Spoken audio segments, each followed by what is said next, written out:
আমাদের 0 point visit complete. Mangan থেকে এখন 2:30 বাজে, আমরা রেডি হয়ে বেরিয়ে পড়েছি। তো 0 পয়েন্ট ঘুরে নিল, আর 0 পয়েন্টের এত সুন্দর ভিউ পেয়েছে যে বুগ্গুর মার বুগ্গুর জন্য মন খারাপ হয়ে গেছে। Hello internet, this is Google Leo from Mangan, north Sikkim. Hotel মালিককে বলে রেখেছিলাম যে আমরা ভোরবেলা বেরিয়ে যাব, আমাদের জন্য ব্রেকফাস্টের ব্যবস্থা করতে হবে না। সে হোটেলে রয়েছে, স্টে করেছে, প্রত্যেকটা রাইডার প্রত্যেকটা টুরিস্ট ঘুমাচ্ছে। সব মিলে রাস্তা মাঙ্গান থেকে শিলিগুড়ি নামার রাস্তাটা মোটামুটি ভালো, কোনো জায়গায় সাবধানে চালাতে হবে, ধুলোতে খুব স্কিড করে, বালি টাইপের ধুলো। তো এই দেখো এখানটায় রাস্তাটা অনেকটাই সরু। জার্নির শুরুতেই গাড়ি আমি খুব জোরে চালাই না, 22, 25, 30 এরকম চালাই। তো সূর্যমামা উঠে গেছে আর পাহাড়কেও খুব ভালো দেখা যাচ্ছে, এখন ভিজিবিলিটি ভালো। আমি ফগ লাইট বন্ধ করে দিয়েছি। আস্তে আস্তে মন খারাপ হচ্ছে, পাহাড় ছেড়ে চলে যেতে হবে, আবার কবে আসতে পারবো কবে ফিরবো ঠিক নেই। পাহাড় তো একটা আলাদা ভালোবাসা। যাই হোক, যেটা হয়েছে ভালোর জন্যই হয়েছে, যেটা হচ্ছে ভালোর জন্যই হচ্ছে, যেটা হবে সেটাও ভালোর জন্য হবে।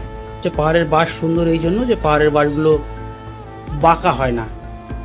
পাহাড়ের রাস্তা যেমন বাঁকা সেরকম বাঁকা হয় না। পাহাড়ের একটা পেট্রোল পাম্প ডান দিকে রেখে, বড় বিল্ডিং গুলোকে পিছনে রেখে আমি ছুটে চলেছি আমার নন্দীকে নিয়ে। সিকিমে ঢোকার ব্রিজ, ওয়েস্ট বেঙ্গল থেকে সিকিম ঢোকার ব্রিজ, খুব সুন্দর একটা ব্রিজ। দেখো রিফ্লেক্টর লাগানো রয়েছে। ব্রিজ নামে এইভাবেই পর্যায়ক্রমে পাহাড়ি রাস্তা আমরা টপকাই। আমার যতটুকু অভিজ্ঞতা যত গেল, আর আমি বাদিকে রাস্তায় না গিয়ে সোজা রাস্তা দিয়ে নিচে নামছি আস্তে আস্তে। শিলিগুড়ি পৌঁছানোর আগে আমাদের প্ল্যান আছে রাংপো ব্রিজ ক্রস করে আমরা ব্রেকফাস্ট করব। যেখানে দাঁড়িয়ে বুগ্গুর মাকে জিজ্ঞেস করলাম যে শিটং যাবে নাকি। বুগ্গুর মা বললো না, শিটং আর যাবো না, আমার বুগ্গুর জন্য খুব মন খারাপ করছে। বুগ্গু আসলে অনেক সুন্দর দৃশ্য দেখতে পেত, বরফ দেখতে পেত, বুগ্গু এখনো বরফ দেখেনি। তো শিটং এর ম্যাপ আমি ক্যান্সেল করে দিলাম। একটা ব্রিজ দেখো, ওই যে কংক্রিটের ব্রিজ শেষ হয়ে গেছে ওখানটায়।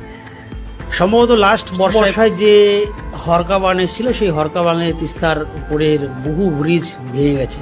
করে আমরা এসেছি এই একটা ছোট বাজার। এখানে বাজার বলতে বেশিরভাগ জায়গায় হোটেল ব্যবসাটা প্রচুর চলে।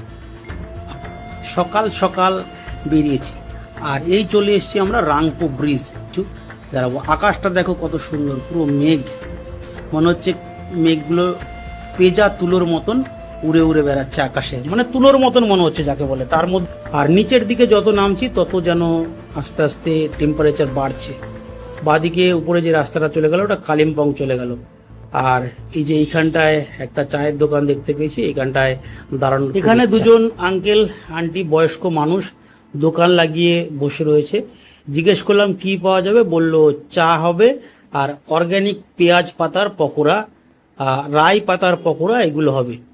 তো আমরা অর্ডার করলাম পেঁয়াজ পকোড়া। সব পেঁয়াজ পকোড়াটা আঙ্কেল আমাদের দিয়ে দিল।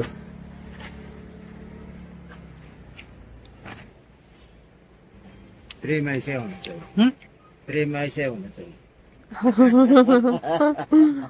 ऐसा है, अच्छा है। और हम लोग हम लोग का जो उधर उधर चाय मिलता है ना, तो अमूल का चाय मिलता है, यहाँ पर गाय का। आर्मी का पास दूध कैसे होता है, वो लोग गाय पालते हैं क्या? नहीं नहीं, सिक्किम से 1 नंबर दूध मंगाता है ना। ये ब्रिज का नाम क्या है? ये तो रामपुर रामपुर रामपुर।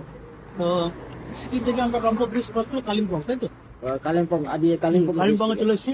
এসে এই যে আঙ্কেলের কাছ থেকে চা পকোড়া নিয়েছি। ভালো তো। আঙ্কেল যে পেঁয়াজ পাতা কাটছে বললো এটা অর্গানিক, সিকিম থেকে এসছে।